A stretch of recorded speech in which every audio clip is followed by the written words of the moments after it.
Bayangkan, seorang siswi cerdas dilarang masuk ruang ujian hanya karena belum membayar SPP di depan teman-temannya, di depan guru-gurunya.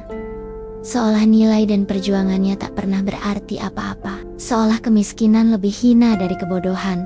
Di saat banyak yang menilai pendidikan hanya sebatas angka dan kwitansi, siapa yang akan berdiri membela anak-anak yang hanya punya mimpi dan semangat belajar? Lalu, jika uang adalah syarat menjadi layak dididik, untuk siapa sebenarnya sekolah? 2. Debangin.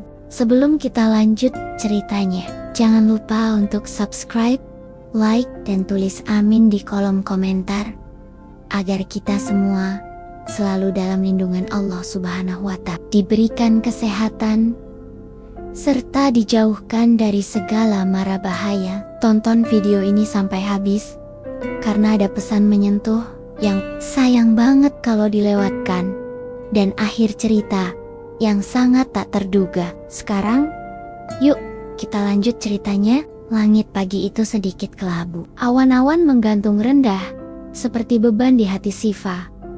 Namun, gadis remaja itu tetap melangkah dengan sepatu lusuhnya yang mulai robek di bagian tumit. Seragamnya agak longgar, bekas kakaknya yang kini sudah bekerja di luar kota. Rambutnya dikepang rapi, dan wajahnya bersih tanpa riasan sedikit pun, hanya seulas harapan yang menggantung di sudut matanya.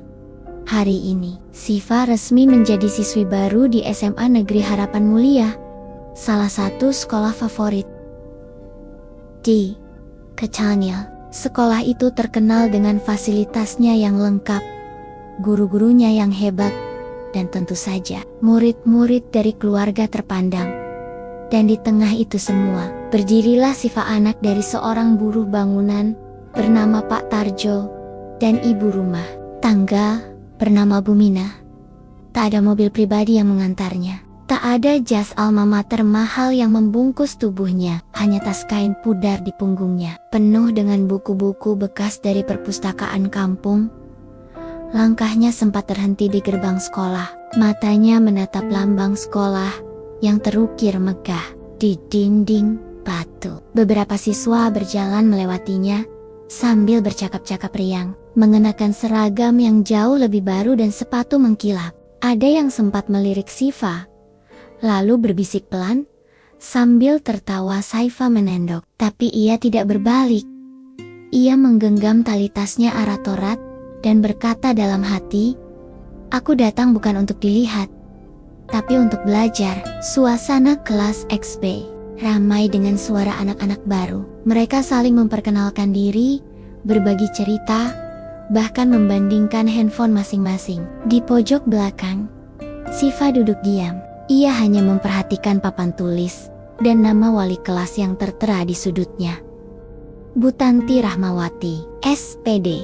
Ketika Butanti masuk, semua siswa serentak berdiri. Siva ikut berdiri cepat-cepat, takut dianggap lambat. Wali kelas itu tersenyum sekilas, lalu memulai perkenalan. "Saya ingin mengenal kalian lebih dekat. Kita mulai dari depan ya.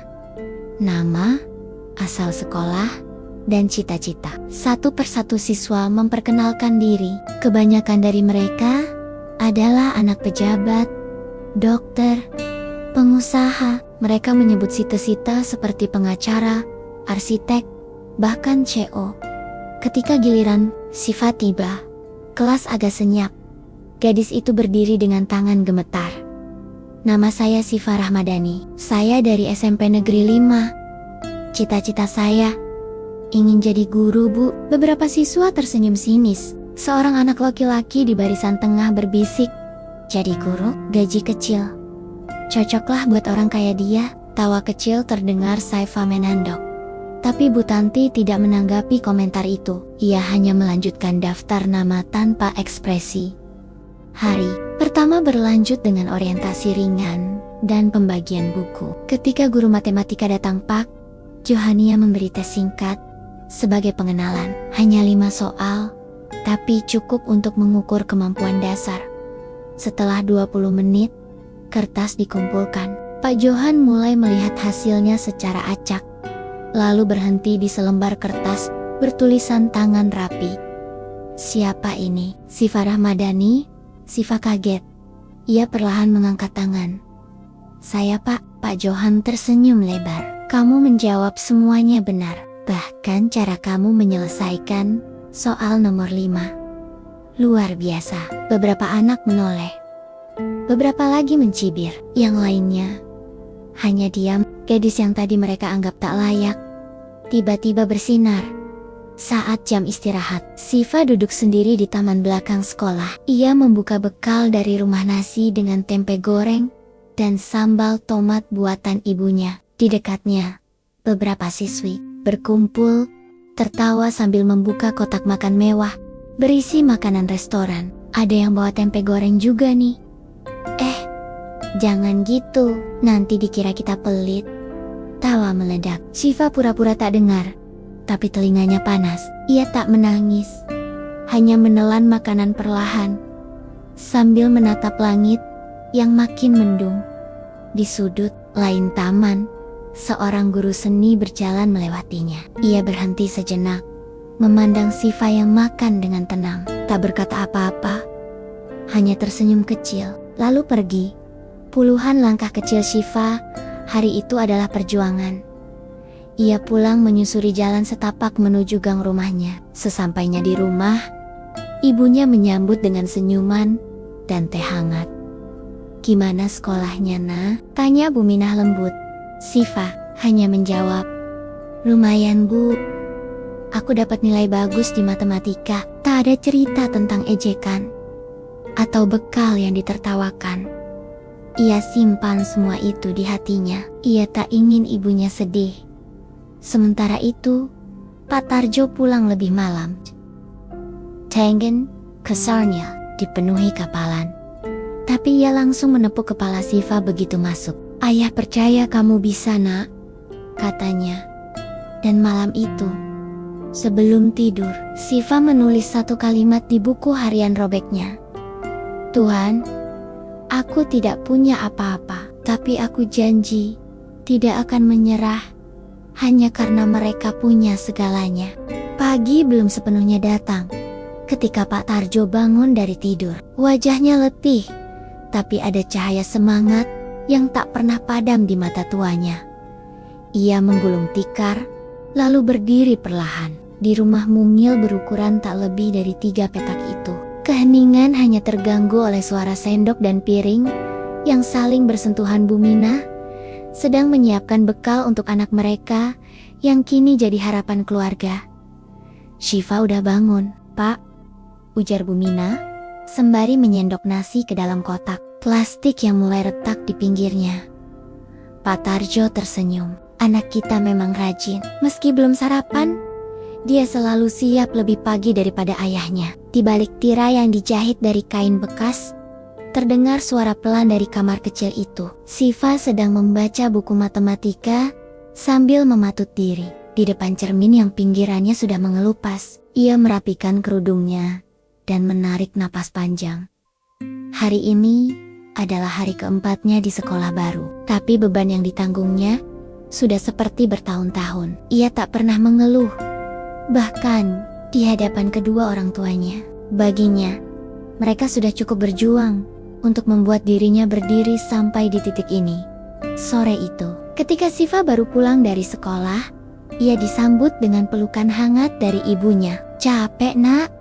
Siva menggeleng sambil tersenyum. Enggak kok, Bu.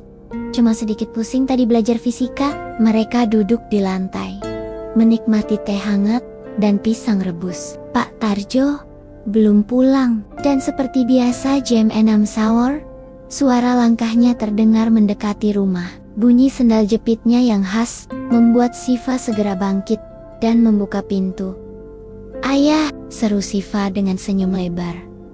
Pak Tarjo tersenyum, meletakkan ember berisi alat-alat tukang ke sudut rumah. Kaosnya basah oleh keringat, dan debu masih menempel di lengannya. Tapi di wajahnya Eda rusa puyes karena hari ini ia bisa membawa pulang 5 lembar uang berwarna biru.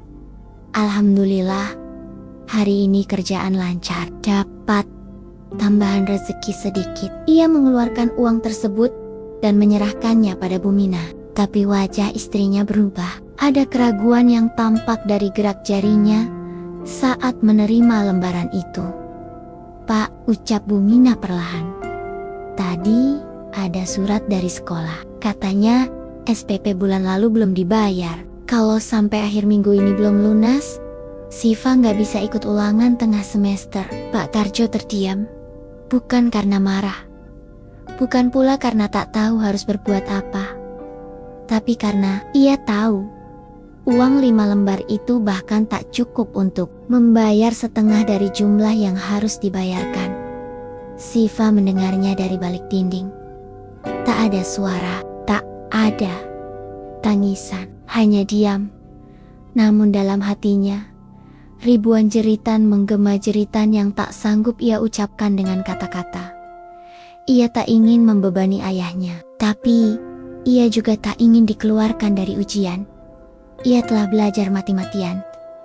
Ayah ingin membuktikan diri, tapi sistem di sekitarnya terlalu dingin. Terlalu keras, seolah berkata, "Jika kau tak punya uang, jangan bermimpi terlalu tinggi." Malam itu, Pak Tarjo duduk termenung di emper rumah. Bulan menggantung penuh di atas kepala. Seperti menyaksikan kegundahan pria tua itu. "Istriku, aku malu," ucapnya pelan. Bumina duduk di sampingnya, menggenggam tangan suaminya dengan lembut. "Kamu malu karena belum bisa bayar SPP?" "Bukan. Aku malu karena selama ini aku pikir kerja kerasku cukup, tapi kenyataannya anak kita harus memikul rasa malu hanya karena kita miskin." Tiba-tiba terdengar suara pintu dibuka perlahan. Siva keluar. Ia membawa selimut kecil dan duduk di samping ayahnya. Tak berkata sepatah pun, hanya bersandar di bahunya. Pak Tarjo menatap putrinya yang sudah semakin tinggi, semakin kuat, namun tetap rapuh dalam hati. "Nak," katanya pelan, "ayah janji, sebelum minggu ini berakhir, SPP itu akan lunas." Siva menoleh. "Tapi ayah, gak perlu maksain diri." "Tidak, Nak.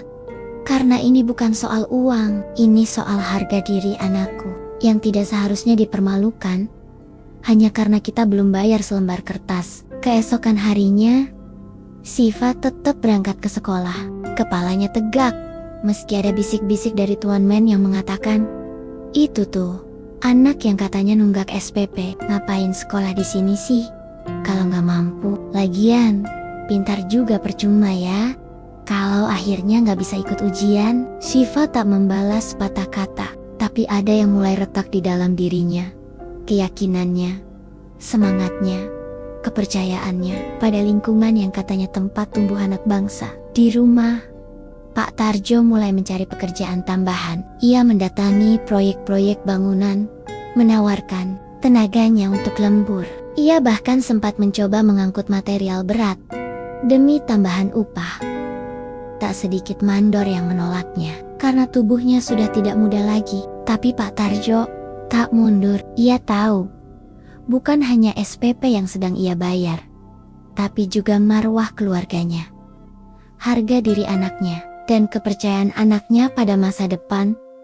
Hari kelima pun datang, dan di tangan Pak Tarjo tergenggam uang yang pas-pasan, namun cukup dengan pakaian terbaiknya, kemeja putih yang sudah agak kekuningan di kerahnya. Ia berniat mendatangi sekolah hari itu, bukan sekadar untuk membayar, tapi juga untuk bicara. Ia ingin mengatakan sesuatu, bukan untuk memohon, tapi untuk menyampaikan bahwa pendidikan tak boleh menjadi ladang penghinaan bagi yang tak mampu.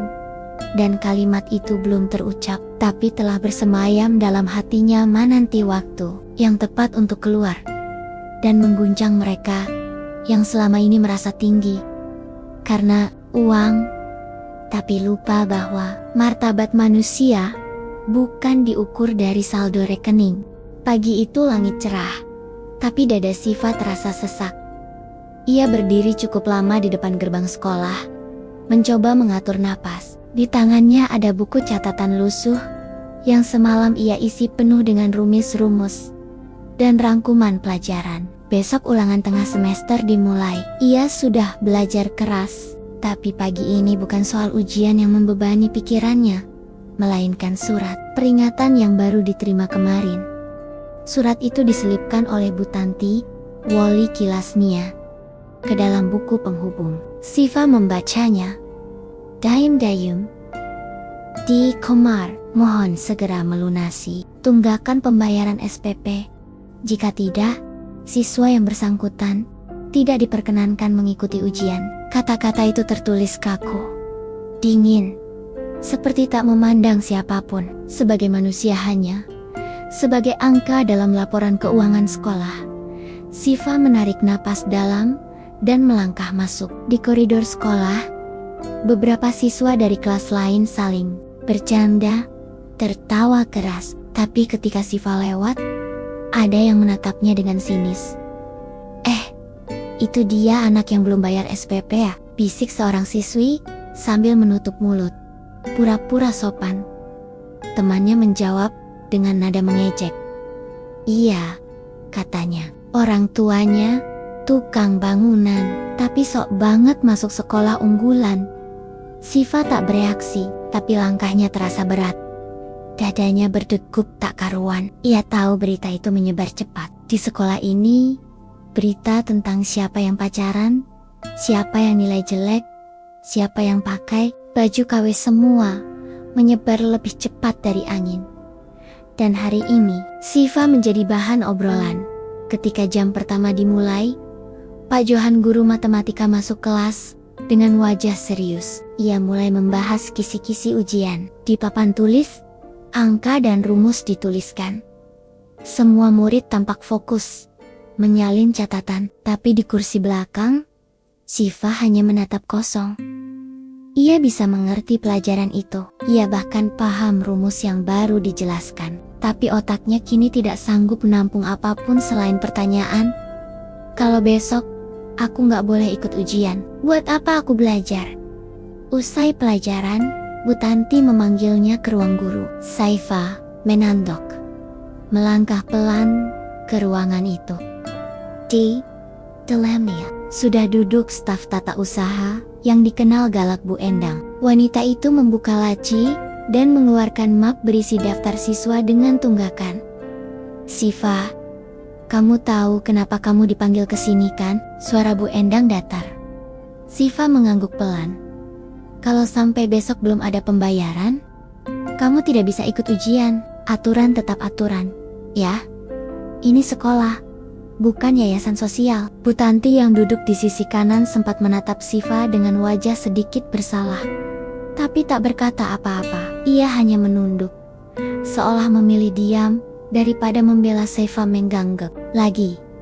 Saya mengerti Bu, ya sudah, silakan kembali ke kelas. Saat Siva keluar dari ruangan itu, dadanya terasa semakin sempit. Ia tahu, di luar tidak akan ada yang menunggu untuk memeluknya dan berkata, tak apa-apa, tidak ada. Bahkan gurunya sendiri memilih diam.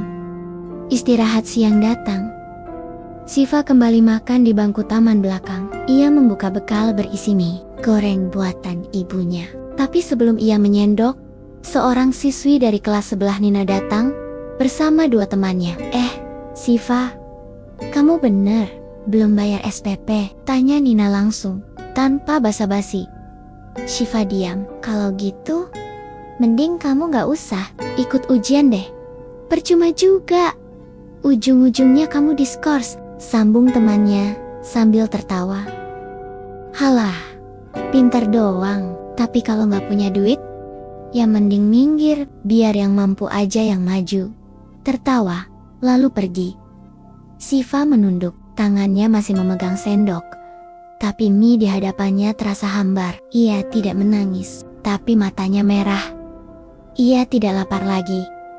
Saat bel pulang berbunyi, Siva tidak langsung pergi. Ia naik ke lantai 2 gedung sekolah dan duduk sendirian di balkon belakang. Dari situ, Ia bisa melihat lapangan, pepohonan, dan langit yang mulai jingga.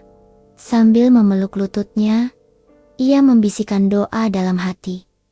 Tuhan, kenapa aku harus lahir dari keluarga seperti ini? Kenapa aku harus merasa malu karena tak bisa bayar sekolah? Padahal aku cuma ingin belajar. Aku cuma ingin jadi orang baik.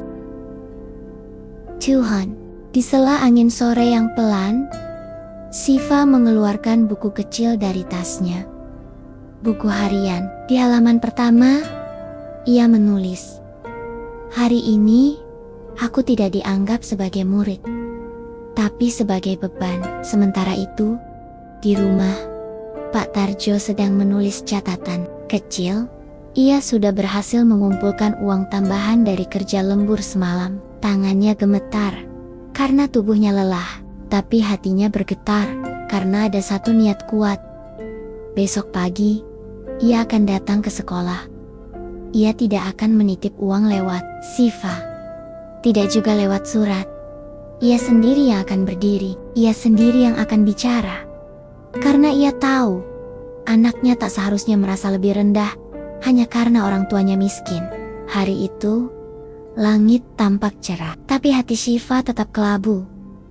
Ia berdiri sendirian di depan kelas XB, menggenggam buku catatan yang sudah mulai usang di sudut-sudutnya. Pagi ini, ia datang lebih awal seperti biasa. Tak pernah terlambat, tak pernah absen. Ia selalu berusaha menjadi yang terbaik, tapi semakin keras ia berusaha, semakin ia merasa tak terlihat atau bahkan dipandang rendah. Semalam, ayahnya mengatakan akan datang ke sekolah hari ini. Namun belum juga tampak hingga lonceng masuk berbunyi. Siva menoleh ke arah gerbang setiap 5 menit, berharap sosok ayahnya muncul, membawa secercah harapan bersamanya. Tapi yang datang hanya guru-guru dan petugas kebersihan. Kalau ayah nggak bisa datang hari ini, aku nggak bisa ikut ujian besok, bisik Siva dalam hati. Apa itu berarti aku harus berhenti sekolah? Pertanyaan itu tak mendapat jawaban, hanya hening yang semakin menyesakkan. Pelajaran pertama berlangsung seperti biasa. Guru bahasa Indonesia memberi tugas membaca cerpen dan menuliskan pesan moralnya. Siva menyelesaikannya lebih cepat dari teman-teman lainnya, lalu diam. Namun suasana kelas terasa berbeda. Beberapa teman yang biasanya hanya mencibir diam-diam, kini mulai torang-torangan, menatapnya dengan pandangan menghina. Di barisan depan, Dita dan Aurel, 2 siswi yang dikenal Sultan karena anak pejabat dan pemilik showroom mobile, tertawa sambil menunjukkan layar ponsel mereka ke teman sebaris. Siva tahu mereka sedang membicarakannya. Ia tahu fotonya tersebar di grup WhatsApp siswa, dan ia tahu betul caption yang ditulis, "Siswi gratisan paling pintar, tapi belum bayar SPP sejak masuk. Masuknya pakai jalur orang tidak mampu," katanya. Waktu istirahat, Siva pergi ke perpustakaan, tapi perpustakaan tutup karena sedang renovasi. Akhirnya, ia memutuskan kembali ke kelas, tapi saat hendak membuka pintu, langkahnya terhenti. Dari dalam kelas, terdengar suara 2 orang guru berbincang. Salah satunya ia kenal, Bu Tanti, wali kelasnya. Satunya lagi adalah Bu Endang, staf tata usaha yang galak itu. Siva tidak berniat menguping, tapi begitu mendengar namanya disebut, ia membeku. "Bu Tanti, saya heran ya, murid kayak Siva itu, kenapa masih dipertahankan?" kata Bu Endang dengan nada sinis. "Lawang bayar SPP aja nggak bisa. Ngapain sekolah di tempat elit kayak gini? Ngerepotin administrasi aja." Suara Bu Tanti terdengar pelan. "Iya sih Bu, tapi nilainya bagus. Dia selalu ranking 1 di kelas. Ranking 1 tapi nggak bisa bayar. Itu sama aja bohong. Ini sekolah, bukan tempat amal." Siva menutup mulutnya erat-erat, matanya panas. Tapi ia menolak menangis. Ia menoleh ke arah tangga dan berlari turun ke halaman belakang. Ia tak tahu kemana harus pergi, tapi ia ingin menjauh dari semua itu. Dari suara, dari kata-kata yang lebih tajam dari pisau, di balik pohon di dekat lapangan basket, Ea berjongkok, menarik lututnya dan memeluknya erat. Aku gak minta jadi murid favorit. Aku cuma mau dihargai, bisiknya lirih. Kenapa orang miskin selalu dianggap merepotkan? Di tempat lain, tepat saat itu, Pak Tarjo sudah berdiri di depan gerbang sekolah. Ia memakai kemeja paling bagus yang ia miliki, sepasang sandal kulit yang dibelikan Bu Minah saat lebaran tahun lalu. Di tangannya ada amplop coklat berisi uang pas untuk melunasi SPP. Tapi lebih dari itu, di dadanya ada tekad untuk baik hara, bukan hanya membayar, tapi menyuarakan sesuatu yang selama ini ia simpan. Namun satpam sekolah menahannya. Bapak siapa? Saya Tarjo, ayahnya Siva Rahmadani. Bapak ada keperluan? Saya mau bertemu Bu Tanti atau kepala sekolah. Satpam itu mengangguk malas. Tunggu di kursi sana, nanti saya panggilkan. Pak Tarjo duduk. Tangannya bergetar. Bukan karena gugup, tapi karena kelelahan. Ia lembur 2 hari berturut-turut, mengangkut pasir dan semen tanpa istirahat cukup. Tapi di wajahnya tak ada keluhan. Hanya ada harapan. Satu harapan untuk menyelamatkan harga diri anaknya. Sementara itu, Siva masih duduk di bawah pohon. Bel istirahat sudah berbunyi. Tapi ia belum kembali ke kelas. Langkahnya lemas, wajahnya pucat. Seorang siswa laki-laki bernama Rizal, yang biasanya cuek, mendekatinya. Kamu gak apa-apa? Tanyanya ragu. Siva hanya mengangguk. Tag, Ada kata. Ia tak ingin membuka luka dengan cerita, karena ia tahu tidak semua orang datang untuk peduli. Banyak yang datang hanya untuk tahu. Rizal duduk di sampingnya, tidak berkota-kota, hanya menatap ke arah langit. Beberapa menit kemudian, Rizal berdiri dan berkata, kalau kamu memang gak bisa ikut ujian besok, aku bakal pinjamkan catatan. Kamu tetap bisa belajar. Walau gak ikut ujian. Siva menatapnya, bibirnya bergetar. Terima kasih. Untuk pertama kalinya, ada suara yang datang tanpa niat menghakimi. Untuk pertama kalinya, Ea merasa tidak sepenuhnya sendiri di ruang guru. Pak Tarjo akhirnya dipanggil masuk. Kepala sekolah duduk di kursi tengah, diapit oleh Bu Tanti dan Bu Endang. Pak Tarjo mengucap salam, lalu duduk. Tangannya meremas ujung kemejanya sendiri. Saya datang untuk melunasi tunggakan SPP anak saya Siva. Bu Endang langsung mengulurkan tangannya. Baik. Mana amplopnya, Pak? Pak Tarjo menyerahkan amplop itu. Namun sebelum Bu Endang berdiri, Pak Tarjo berkata pelan, tapi penuh tekad. Bolehkah saya bicara sebentar? Hanya sebentar. Dari hati seorang ayah? Kepala sekolah terdiam sejenak, lalu mengangguk. Silakan, Pak. Dan saat itulah Pak Tarjo mengangkat wajahnya. Ia tidak marah, tidak juga berteriak, tapi sorot matanya menyala. Dan kalimat-kalimat berikutnya akan mengubah semuanya. Malam turun perlahan di langit kota yang riuh. Tapi di dalam kamar sempit berukuran 2 kali 3 meter itu, waktu seolah membeku. Siva duduk di depan meja kecil dari kayu triplek yang mulai rapuh. Di sampingnya, lampu belajar bekas pemberian tetangga menyala redup. Beberapa lembar kertas berserakan, penuh coretan rumus dan tulisan tangan yang rapi. Tapi bukan itu yang sedang ia lihat. Di pangkuannya ada buku kecil bersampul kain hitam. Di pojok kanan atas tertulis nama Siva dengan tinta emas yang sudah memudar. Itu buku harian tempat ia menyimpan semua yang tidak bisa ia ucapkan. Dan malam ini, untuk pertama kalinya, ia tidak menulis laporan harian, tapi ia menulis surat. Sebuah surat untuk Tuhan. Tangannya gemetar saat menuliskannya, tapi kalimat demi kalimat mengalir tanpa ragu. Tuhan, aku gak tahu apakah malam ini engkau lagi dengar doaku, atau sedang sibuk mendengar doa-doa yang jauh lebih penting dari milikku. Tapi aku tetap ingin menulis surat ini. Hari ini, aku dengar dua guru bicara soal aku. Mereka bilang, aku gak pantas ada di sekolah itu. Bukan karena aku bodoh, tapi karena aku miskin. Aku tahu, aku bukan anak orang penting. Ayahku, tukang bangunan. Ibuku cuma ibu rumah tangga. Tapi, Tuhan, apakah salah kalau aku ingin sekolah di tempat yang bagus? Aku gak pernah minta dibelikan baju baru. Aku gak irit Monty Mangko naik mobil mewah. Aku cuma ingin belajar. Aku suka baca buku. Aku suka hitung-hitungan. Aku suka dengar guru menerangkan sesuatu yang baru. Tapi kenapa? Rasanya seperti aku bukan murid. Aku merasa seperti beban. Seperti duri. Seperti kutu yang harus dibuang. Tuhan, aku gak ingin menangis. Tapi hati ini sesak banget. Aku pengen ayah tahu.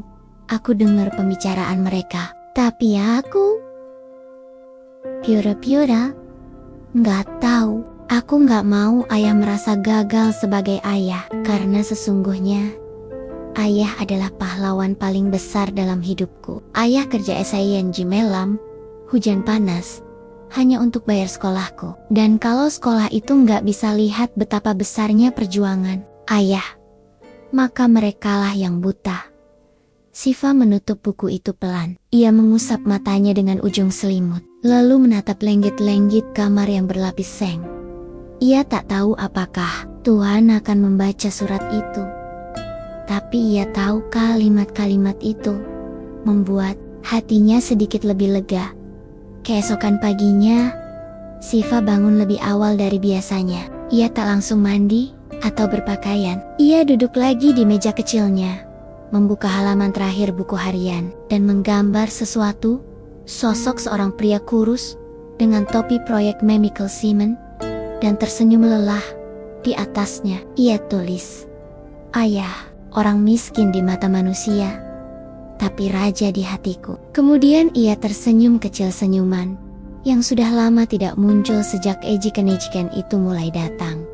Di sekolah, suasana tak banyak berubah. Tatapan tetap menusuk. Bisik-bisik tetap berhembus. Namun, satu hal telah berubah dalam diri Siva. Ia sudah tak takut lagi.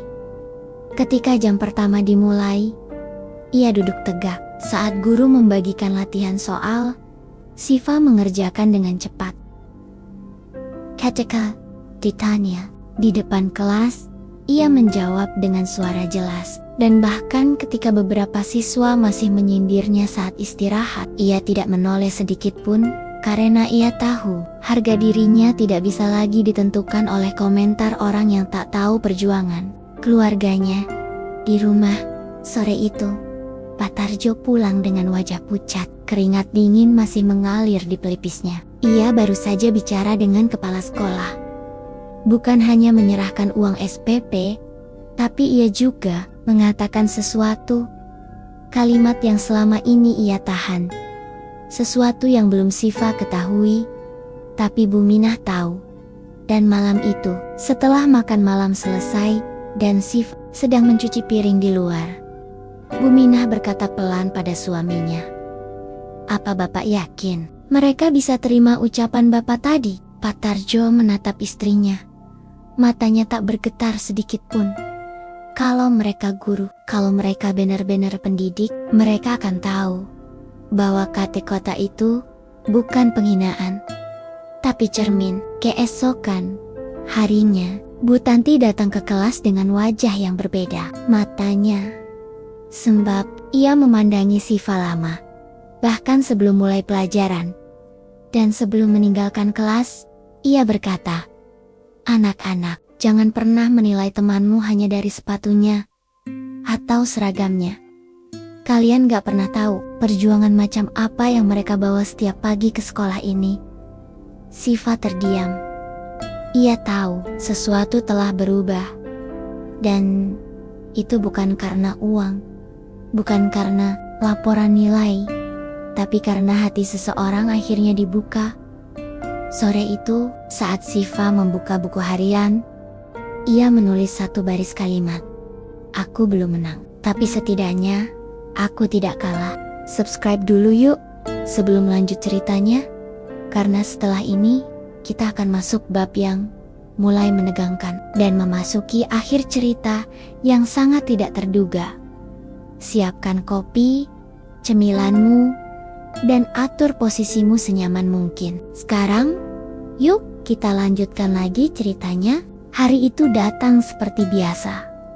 Matahari menyinari halaman sekolah dengan cahaya yang hangat. Burung-burung melintas ringan di langit. Tapi di hati Siva, tidak ada kehangatan, tidak ada keringanan. Karena pagi itu, ia dilarang masuk ruang ujian. Semua siswa kelas XB sudah duduk di dalam ruangan. Lembar soal dan kertas jawaban telah dibagikan. Pengawas ujian, Bu Endang dari Tata Usaha, berdiri di depan kelas dengan mata tajam. Tak ada senyum, tak ada kata penyemangat seperti semangat ya, anak-anak. Yang ada hanya suara lantang. Yang belum lunas administrasi, tolong keluar dari ruangan. Seluruh kepala mendongak. Satu nama yang mereka pikirkan hanya satu, Siva. Gadis itu masih berdiri di ambang pintu. Di tangannya tergenggam pensil mekanik, murah dan penghapus buluk yang sudah tinggal separuh. Matanya menatap meja kosong di deret tengah. Bangku itu seharusnya untuknya. Tapi kini, ia harus pergi. Keluar Siva, ulang Bu Endang dengan suara yang lebih keras. Kalau sampai kamu tetap masuk, ujian ini dianggap tidak sah. Hening. Seluruh kelas diam. Siva menatap lantai, lalu perlahan melangkah. Mundur.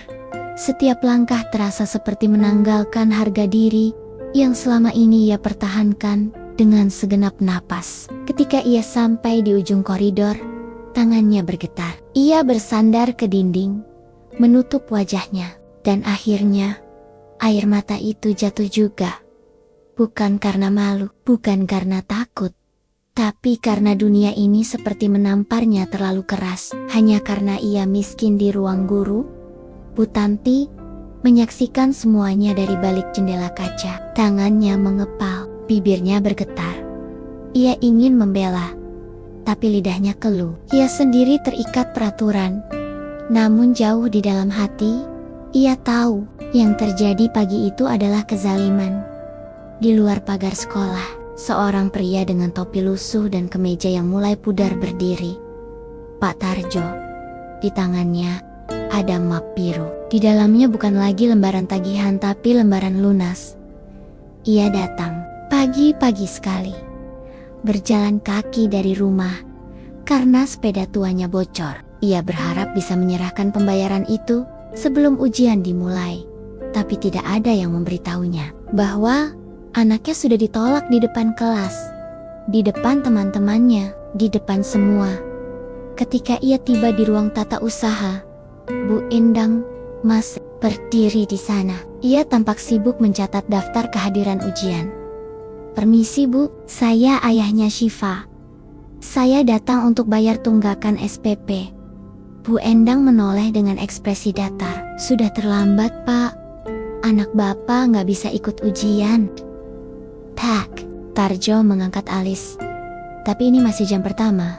Baru mulai. Saya datang jalan kaki Bu, takut telat kalau harus nunggu ojek. Maaf, aturan tetap aturan.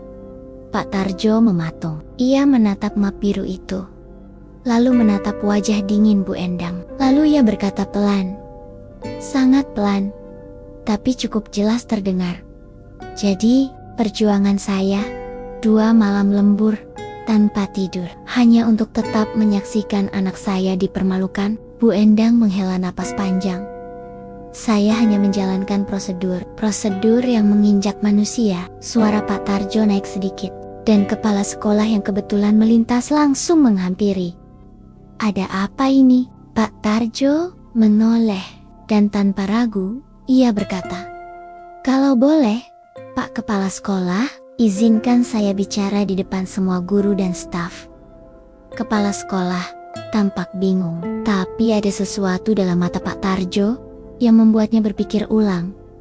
Akhirnya, ia berkata, "Baik, kami sedang rapat guru di ruang multimedia. Silakan ikut saya." Ruang multimedia itu dingin, ber-AC, bersih, dan wangi. Dindingnya dilapisi wallpaper dunia pendidikan dan kutipan motivasi. Beberapa guru sedang berdiskusi. Sebagian melihat ke arah Pak Tarjo dengan wajah asing. Siapa dia? Kenapa dia masuk sini? Kepala sekolah berdiri di depan dan memperkenalkan Bapak dan Ibu guru. "Ini Pak Tarjo, orang tua dari siswa kita, Siva Rahmadani. Beliau ingin menyampaikan sesuatu." Pak Tarjo berdiri tegak. Wajahnya lelah, tapi sorot matanya seperti besi panas. Dan kalimat pertamanya keluar dengan tenang, namun menggetarkan. "Saya bukan orang berpendidikan tinggi. Saya tidak tamat SMA. Saya tidak tahu cara bicara yang sopan seperti pejabat. Tapi saya, ayah, dan saya datang bukan untuk minta maaf, tapi untuk mengingatkan bahwa kalian ini guru bukan kasir." Ruang itu hening. Tidak ada yang berani bicara. "Anak saya, Siva, dihentikan dari ujian hari ini karena saya telat membayar. Tapi saya ingin tanya, kalau anak kalian nilainya bagus, rajin belajar, hormat pada guru, lalu kalian kehilangan uang untuk sebulan, apakah pantas anak kalian dikeluarkan dari ujian?" Pak Tarjo melangkah maju, mendekat ke meja guru. "Apa artinya nilai moral dan Pancasila yang kalian ajarkan? Kalau ketika anak saya jatuh, tak satu pun tangan dari sekolah ini yang terulur menolongnya. Kalian hanya menunggu, lalu mencoret namanya dari daftar ujian. Seolah anak saya tidak pernah ada." Suara Pak Tarjo bergetar, tapi tidak pecah. Ia masih kuat berdiri. Di tangan kirinya, map biru. "Saya tidak marah. Tidak, saya hanya ingin kalian tahu bahwa kami yang miskin tidak pernah ingin dikasihani. Kami hanya ingin dihargai, diperlakukan layaknya manusia. Kami tidak punya uang banyak, tapi kami punya hati, dan anak saya lebih kaya dari siapapun. Karena ia punya kemauan belajar yang tak bisa kalian beli." Beberapa guru mulai menunduk. Ada yang mulai mengusap mata. Bu Tanti tak kuasa menahan air matanya. Ia menangis diam-diam di bangku paling belakang. "Anak saya bukan angka di laporan. Ia bukan jumlah tunggakan di meja tata usaha. Ia adalah anak manusia. Dan jika sekolah ini tidak bisa menghargai itu, maka sekolah ini telah gagal bukan sebagai lembaga pendidikan, tapi sebagai tempat bertumbuhnya hati nurani." Pak Tarjo berhenti. Ia meletakkan map biru di meja kepala sekolah dan berkata satu kalimat terakhir yang membuat seluruh ruangan membeku. "Kalian boleh menghapus nama anak saya dari daftar ujian, tapi kalian tidak akan pernah bisa menghapusnya dari sejarah anak-anak yang kalian rendahkan." Tapi bangkit dengan kepala tegak. Dan dalam sekejap, semua guru yang hadir satu persatu berdiri. Beberapa menunduk, beberapa berlutut. Mereka tak tahu kenapa mereka melakukan itu, tapi hati mereka tersentuh. Hari itu, setelah pidato Pak Tarjo mengguncang ruang guru, ada yang berubah. Tidak seketika, tidak pula dengan sorak-sorai dan pengumuman besar. Tapi, suasana sekolah tidak lagi sama. Bu Tanti berdiri lama di depan kaca ruang guru menatap keluar dengan mata sembab. Ia ingat jelas setiap kata yang Pak Tarjo ucapkan. Tak satu pun kalimat itu penuh kemarahan, tapi semuanya mengandung kebenaran yang menampar nuraninya. Ia adalah guru, tapi untuk pertama kalinya ia merasa gagal menjadi pendidik. Dan sore itu, setelah semua guru bubar dan kepala sekolah kembali ke ruangannya, Bu Tanti dayam-dayam berjalan menuju perpustakaan. Ia tahu ada satu anak yang sedang duduk sendirian di sana. membolak-balik halaman buku tanpa sungguh-sungguh membaca Siva. Panggil Bu Tanti pelan. Gadis itu menoleh. Matanya sembab. Di pipinya masih tersisa jejak air mata. Bu Tanti, suaranya kecil, nyaris seperti bisikan. Bu Tanti menarik kursi di sampingnya, duduk, tak langsung bicara, hanya menatap muridnya dalam diam yang menyayat. Siva, katanya akhirnya. Maaf. Siva terdiam. Ia menunduk. Maafkan Bu Tanti, karena terlalu lama diam. Karena terlalu takut. Karena Bu Tanti ikut menyakiti kamu. Walaupun tidak dengan kata-kata, tapi dengan membiarkan itu semua terjadi. Siva menggeleng perlahan. Bukan salah Ibu, tapi bukan berarti Bu Tanti. Benar, kalimat itu mengalir dengan lirih, tapi seperti air yang akhirnya berhasil mengikis batu keras bernama ego. Dan untuk pertama kalinya, Siva melihat seorang guru menunduk, bukan karena tugas, tapi karena hati. Hari-hari berikutnya berjalan dengan pelan, tapi berbeda. Siva, yang sebelumnya dipinggirkan, kini mulai disapa lebih dulu oleh guru-guru. Ia tak lagi dibiarkan duduk sendirian saat jam istirahat. Bahkan beberapa teman meski canggung mulai menoleh dan berkata, "Hai, Siva." Rizal, siswa pendiam yang pernah duduk di sampingnya di bawah pohon beberapa minggu lalu, kini dengan terbuka duduk di sebelahnya saat pelajaran. Tanpa banyak bicara, tapi kehadirannya cukup memberi rasa bahwa Siva tidak lagi sendiri. Pada hari ketiga pasca insiden ujian itu, kepala sekolah mengumumkan hal yang mengejutkan. Mulai hari ini, sekolah akan membentuk program baru bernama Teman Tumbuh. Sebuah inisiatif untuk membantu siswa dari keluarga yang sedang kesulitan ekonomi tanpa harus mengorbankan harga diri mereka. Kelas riuh. Beberapa siswa mengernyitkan dahi, beberapa berbisik. Itu karena ayahnya Siva. Ya, tapi bagi Siva, bukan soal dari mana kebijakan itu muncul. Yang penting, tidak akan ada anak lain yang merasakan rasa malu seperti yang ia alami. Sore itu, kepala sekolah memanggil Siva ke ruangannya. "Duduklah, Nak," katanya ramah. Siva duduk, ragu-ragu. "Siva, hari itu, ayahmu menyadarkan kami tentang sesuatu yang seharusnya kami tahu sejak dulu." Siva menendok. "Saya hanya ingin belajar, Pak.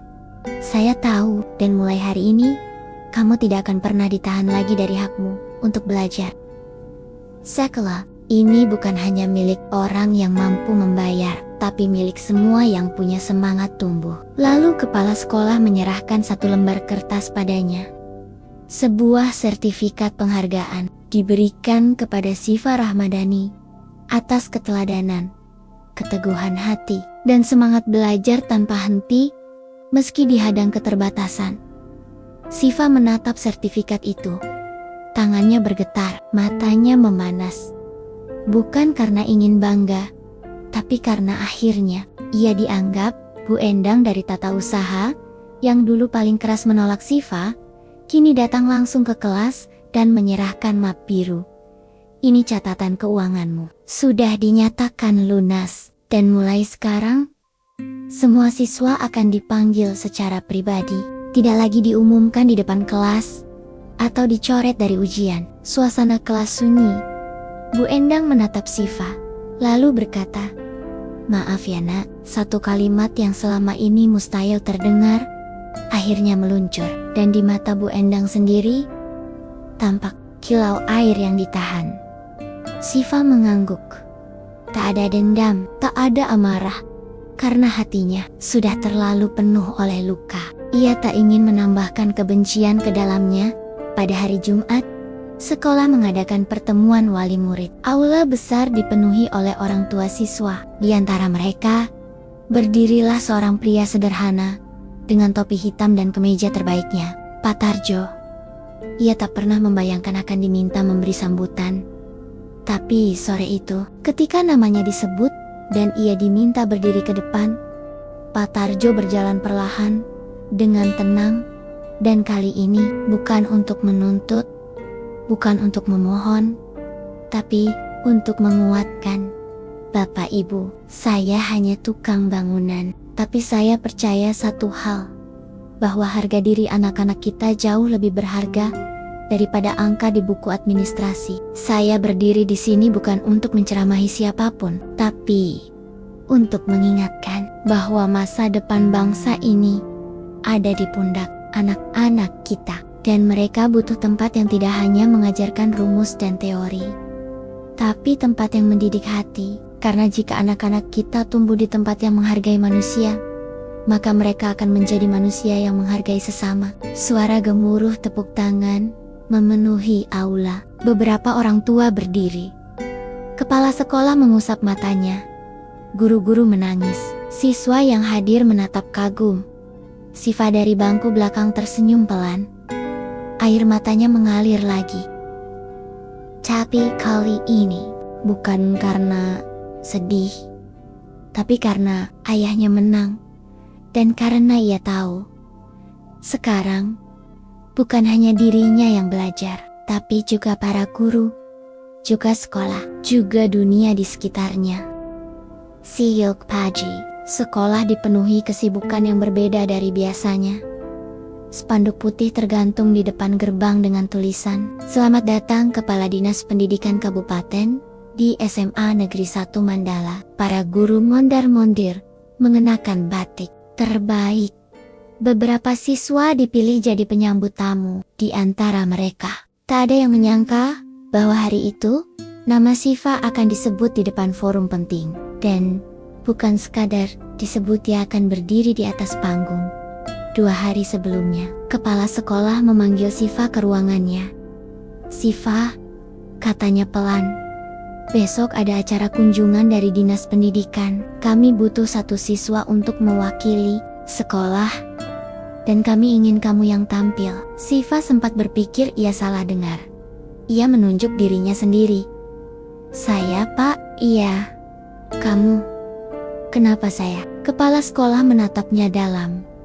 "Karena sekarang, semua orang tahu, kamu bukan sekadar pintar, tapi kamu tangguh." Hari itu datang.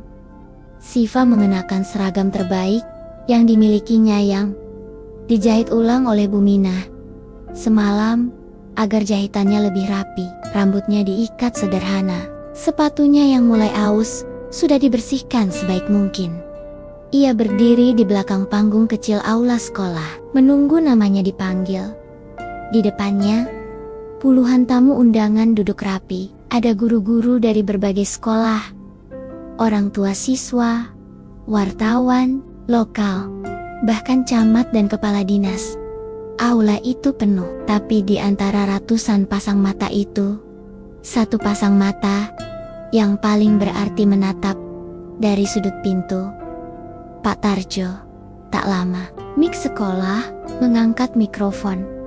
"Selanjutnya, kami undang salah satu siswa kami yang menjadi inspirasi bagi banyak orang untuk memberikan sambutan mewakili pelajar SMA Negeri 1 Mandala, Siva Rahmadani." Suara gemuruh tepuk tangan terdengar. Siva melangkah maju. Setiap langkahnya seperti menapaki bukit rasa takut yang pernah membebaninya. Tapi kini, langkah itu mantap, karena bukan beban yang ia pikul tapi cahaya dari luka yang telah ia lalui. Di depan mikrofon, Siva mengatur napas. Matanya menyapu ruangan. Semua menatapnya. Lalu, ia mulai bicara. "Assalamualaikum warahmatullahi wabarakatuh. Saya Siva. Saya bukan siapa-siapa. Saya bukan anak pejabat, bukan anak pengusaha. Ayah saya tukang bangunan. Ibu saya ibu rumah tangga. Tapi saya punya mimpi. Dan saya yakin mimpi tidak butuh uang. Mimpi hanya butuh keberanian untuk bertahan." Hening menyelimuti aula. Beberapa minggu lalu, saya dilarang ikut ujian karena belum bayar SPP. Saya merasa sangat malu, seperti tidak dihargai, seperti hanya angka dalam daftar tagihan. Tapi hari ini saya berdiri di sini. bukan untuk menyalahkan. Saya berdiri di sini untuk mengajak semua sekolah, semua guru, semua orang tua agar melihat siswa bukan dari sepatunya, bukan dari uang jajannya, tapi dari cahayanya. Karena ilmu itu seperti cahaya, dan setiap anak berhak mendapat cahaya itu. Mata Siva berkaca-kaca. Saya ingin semua anak seperti saya tahu bahwa kalian tidak sendiri. Dan jika dunia menutup pintu, kalian bisa buka jendela. Dan kalau semua jendela tertutup, bukalah cahaya dari dalam dada kalian sendiri. Beberapa guru menangis. Beberapa tamu undangan berdiri dan memberi tepuk tangan. Pak Tarjo berdiri mematung di pintu aula. Matanya basah, tangannya mengepal di dada. Seakan ingin berkata, itu anakku, itu darahku, dan aku tidak menyesal. Walau harus memikul semen seumur hidup demi melihat momen ini. Usai pidato, Kepala Dinas Pendidikan menghampiri Siva. Izinkan saya bicara, Nak, katanya sambil mengambil mikrofon. Bapak dan Ibu sekalian, saya sudah mengunjungi puluhan sekolah, tapi baru kali ini saya tersentuh oleh seorang siswa yang tidak hanya cerdas, tapi punya nilai. Nilai yang tidak bisa diajarkan lewat kurikulum. Nilai yang lahir dari kesulitan, tapi tumbuh jadi cahaya. Ayai menoleh ke kepala sekolah. Mulai hari ini, dinas akan membuat kebijakan bahwa tidak ada siswa di kabupaten ini yang boleh dilarang ikut ujian hanya karena terlambat bayar. Tidak ada lagi pemanggilan siswa ke depan kelas karena tunggakan. Kita ubah cara pandang kita, karena pendidikan bukan soal bayar lunas, tapi soal tumbuh bersama. Tepuk tangan membahana. Suasana berubah menjadi haru dan bangga. Siva tidak berkata apa-apa lagi. Ia hanya menunduk, tapi senyum kecil mengembang di bibirnya, senyum anak yang tahu bahwa luka tidak sia-sia. Sore itu, di rumah kecil mereka, Pak Tarjo duduk di depan rumah sambil menyeruput kopi. Siva duduk di sebelahnya, membawa sertifikat penghargaan baru dari Dinas Pendidikan. Ayah bangga, tanyanya pelan. Pak Tarjo menoleh, mengangguk, lebih dari bangga, malu, nggak punya anak seperti Siva yang miskin. Pak Tarjo tertawa kecil. Kamu bukan miskin, kamu kaya, kaya mimpi, kaya hati. Lalu mereka duduk berdua, dalam diam yang tenang. Tak ada emas, tak ada mobil, tapi hati mereka penuh. Dan malam itu, di dalam kamar, Siva membuka buku harian. Ia menulis satu kalimat. Hari ini, aku menyadari bahwa ilmu bukan hanya cahaya, tapi juga pelita yang membuatku melihat siapa yang benar-benar melihatku sebagai manusia. Sudah sepekan sejak acara besar itu digelar, tapi gaungnya belum juga hilang. Siva kini menjadi nama yang disebut dengan bangga, bukan lagi dengan bisik-bisik di sudut lorong atau ejekan di grup kelas, melainkan dalam rapat guru, papan pengumuman, bahkan dijadikan contoh oleh wali kelas lain saat memberikan motivasi. Jadilah seperti Siva, kata Bu Tanti dalam salah satu pelajaran, bukan karena ia anak pejabat, tapi karena ia kuat berdiri ketika dunia mencoba menjatuhkannya. Hal yang lebih mengejutkan datang ketika sekolah membuat program baru yang belum pernah ada sebelumnya. Beasiswa Cahaya Tumbuh. Program itu bukan hanya untuk siswa yang miskin secara materi, tapi untuk siapapun yang terbukti memiliki semangat belajar tinggi, nilai-nilai luhur, dan sikap pantang menyerah. Salah satu syarat utama program itu, siswa tidak perlu mengajukan, sekolah yang akan mencari dan menemukan mereka. Banyak yang tersentuh oleh kalimat itu. Akhirnya, mereka yang selama ini diam karena takut dianggap pengemis, mulai muncul. Anak-anak dari gang sempit, dari rumah petak, dari orang tua buruh cuci, pedagang asongan, sampai penjual gorengan mulai berani mengangkat tangan saat ada sesi tanya jawab di kelas. Mereka tak lagi takut disebut tidak mampu, karena yang mereka miliki adalah harga diri. Dan semua ini dimulai dari satu nama, Siva. Suatu siang, Siva dipanggil kepala sekolah ke ruangannya. "Siva," ucapnya lembut, "kami sedang mengembangkan sistem mentoring baru. Setiap siswa yang masuk program beasiswa akan dibimbing oleh kakak kelas atau teman seangkatan. Dan kamu? Kami tunjuk sebagai mentor utama." Siva tertegun. "Saya? Tapi saya juga masih belajar, Pak." "Kamu bukan ditunjuk karena semua jawabanmu benar, tapi karena kamu tahu rasanya salah dan bangkit." Kepala sekolah tersenyum. Dan satu lagi, beliau menyodorkan sebuah map tipis warna putih. Siva membukanya perlahan. Di dalamnya ada surat undangan dari Dinas Pendidikan Provinsi. Isinya pemanggilan kepada Siva Rahmadani sebagai perwakilan siswa berprestasi dan inspiratif untuk menghadiri konferensi pendidikan regional tingkat provinsi mewakili Kabupaten Mandala Mata. Siva membelaka. Ia menatap kepala sekolah seolah tak percaya. "Saya mewakili seluruh kabupaten?" "Ya," jawab kepala sekolah, "dan saya tidak bisa membayangkan siapa yang lebih layak daripada kamu." Hari-hari setelah itu, Siva kembali sibuk. Tapi, bukan sibuk karena tekanan atau ketakutan. Kali ini, ia sibuk membimbing, mendengar cerita adik kelas yang malu karena orang tuanya tukang parkir, membantu temannya mengisi formulir beasiswa, menjadi teman bicara bagi siswa yang ingin berhenti sekolah karena tekanan ekonomi. Ia datang bukan sebagai Siva si miskin, tapi Siva si pelita yang sinarnya menyusup ke celah gelap hati teman-temannya, membangunkan mereka dari rasa malu yang menggerogoti selama ini. Di kelas, suasana berubah drastis. Dulu, Siva duduk paling belakang karena tidak ingin dilihat. Kini, ia duduk di tengah dan menjadi rujukan. Rizal, yang dulu diam, kini sering berdiskusi dengannya soal pelajaran dan rencana studi. Bahkan Dita dan Aurel, dua siswi Sultan yang dulu mengejeknya, mulai bersikap lebih ramah. Suatu hari, Dita bahkan datang menghampiri dengan wajah menunduk. "Siva, aku mau minta maaf. Dulu aku nyakitin kamu. Aku tahu sekarang. Aku salah." Siva menatapnya tenang. "Aku sudah memaafkan sejak lama, Dit. Kita semua pernah salah. Tidak ada dendam, tidak ada sinis." Siva paham.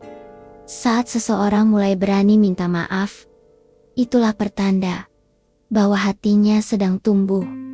Di rumah, suasana pun mulai berubah.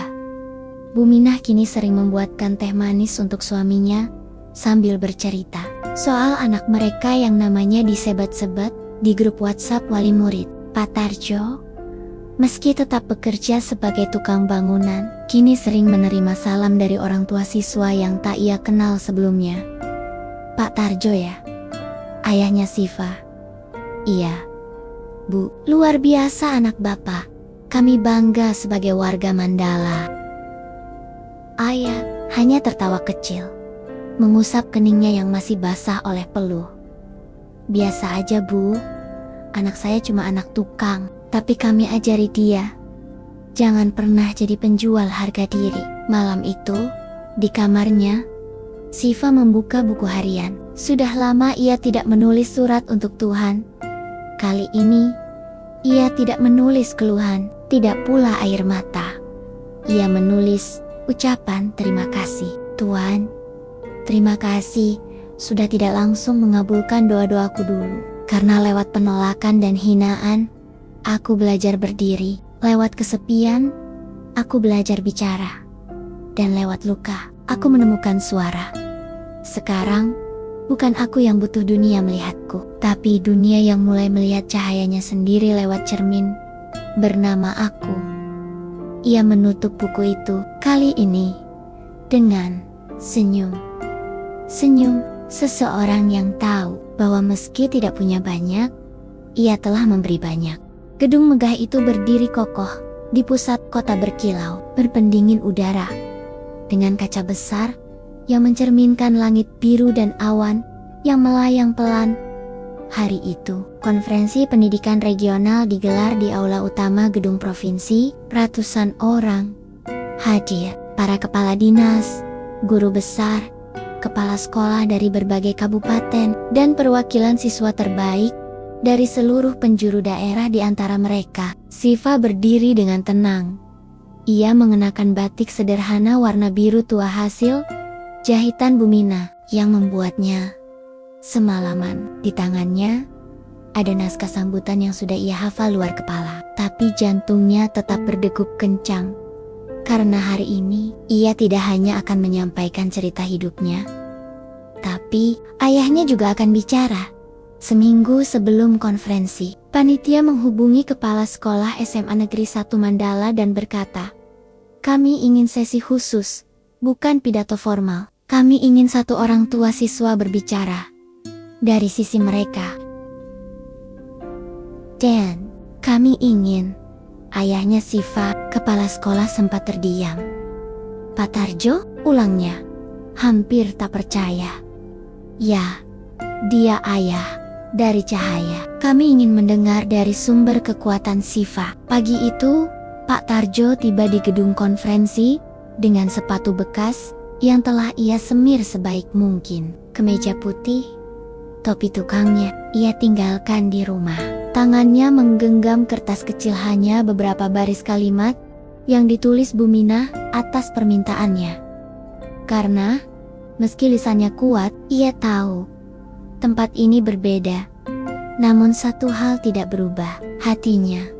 Acara dimulai, memperkenalkan Siva dengan sambutan panjang. Slide presentasi menunjukkan foto-foto Siva saat sekolah, sertifikat beasiswa, dan kutipan dari pidatonya di sekolah dulu. "Jika semua jendela tertutup, bukalah cahaya dari dalam dada kalian sendiri." Tepuk tangan menggelegar ketika Siva maju. "Ki Penggong." Ia berdiri di depan mikrofon, menatap hadirin yang berisi para tokoh pendidikan, dan ia berkata, "Saya tidak akan bicara tentang ranking, tidak tentang nilai. Saya ingin bicara tentang rasa takut, tentang bagaimana rasanya berdiri sendirian di lorong kelas karena tidak bisa bayar SPP, tentang perihnya diam ketika guru bertanya siapa yang belum membayar, tapi juga tentang bagaimana cinta dan perjuangan seorang ayah bisa mengangkat saya dari jurang yang hampir menenggelamkan saya." Ia menoleh ke sisi panggung. "Dan hari ini, izinkan saya memperkenalkan orang yang mengajarkan saya bahwa harga diri tidak dijual di loket pembayaran sekolah. Ayah saya, Pak Tarjo." Suasana sunyi. Pak Tarjo melangkah pelan, tangannya sedikit gemetar, tapi matanya tetap teduh. Ia berdiri di depan mikrofon, tak ada pengeras suara yang bisa menambah wibawa pria itu selain kejujuran di suaranya. Dan ia mulai berbicara. "Bapak, Ibu, saya tidak sekolah tinggi. Saya cuma tahu bangunan, bata semen. Tapi saya tahu satu hal, bahwa anak saya bukan batu bata. Ia bukan sesuatu yang bisa ditolak hanya karena kami tidak punya uang. Ia adalah cahaya kecil, dan tugas saya sebagai ayah adalah melindunginya dari padam." Beberapa kepala mulai menunduk. "Saya pernah datang ke sekolah sambil membawa uang yang saya kumpulkan dari lembur malam, dan anak saya sudah diusir dari ruang ujian. Saat itu saya tidak marah. Saya cuma sedih karena saya pikir sekolah adalah tempat belajar. Tapi hari itu saya sadar bahwa ada dinding yang memisahkan orang miskin dari ilmu." Suaranya makin mantap, tapi kemudian satu kalimat keluar dari hati saya, dan entah kenapa semua orang diam. Kalimat itu berbunyi, ia menatap seluruh ruangan, dan dengan suara jernih, penuh tenaga, ia ucapkan, Kalian boleh mencoret nama anak saya dari daftar ujian, tapi kalian tidak akan pernah bisa mencoret nama anak saya dari sejarah. Anak-anak yang kalian rendahkan, tapi bangkit dengan kepala tegak. Hening. 1 detik, 2 detik. Lalu, gemuruh tepuk tangan meledak di seluruh ruangan. Bukan hanya tepuk tangan, tapi juga semua hadirin berdiri. Bahkan para pejabat pendidikan, bahkan guru-guru senior, bahkan kepala dinas. Dan perlahan, satu persatu mereka berlutut. Tidak sebagai simbol menyembah, tapi sebagai penghormatan. Penghormatan kepada seorang ayah yang tidak bergelar, tapi mengajari bangsa ini makna harga diri. Siva menahan tangis. Di balik panggung, ia bergetar melihat ayahnya berdiri dengan gagah di tengah hormat ratusan orang. Bukan karena uang, bukan karena jabatan, tapi karena kebenaran yang lahir dari perjuangan. Sejak hari itu, nama Siva diabadikan menjadi nama salah satu program nasional, beasiswa Tarjo, beasiswa keteladanan, dan perjuangan orang tua. Di banyak sekolah, cerita Siva menjadi bahan diskusi. Di media sosial, pidato Pak Tarjo viral. Tapi bagi mereka, semua itu tak pernah dimimpikan. Mereka hanya ingin satu hal, agar tidak ada lagi anak yang dipermalukan karena miskin. Malam itu, di rumah kecil mereka, Siva duduk bersama ayah dan ibu. Di atas meja, ada nasi hangat, tempe goreng, dan tahu bacem kesukaan ayah. Pak Tarjo mengangkat sendoknya dan berkata pelan, "Kita tidak punya rumah mewah, tapi malam ini seluruh negeri memberi tempat untuk nama anak kita." Bu Mina tersenyum, air matanya jatuh. Siva menatap mereka, dan pelan-pelan ia berkata, "Karena sekarang semua tahu, bukan uang yang membayar segalanya, tapi cinta dan perjuangan." Terima kasih buat kalian yang setia mendengarkan cerita ini sampai akhir. Komen amin, agar kita semua dilancarkan rezekinya oleh Allah. Jangan lupa juga untuk share ke grup keluarga, grup alumni, agar mereka juga terinspirasi dari cerita ini. Sampai jumpa di lain waktu. Selamat beraktivitas kembali.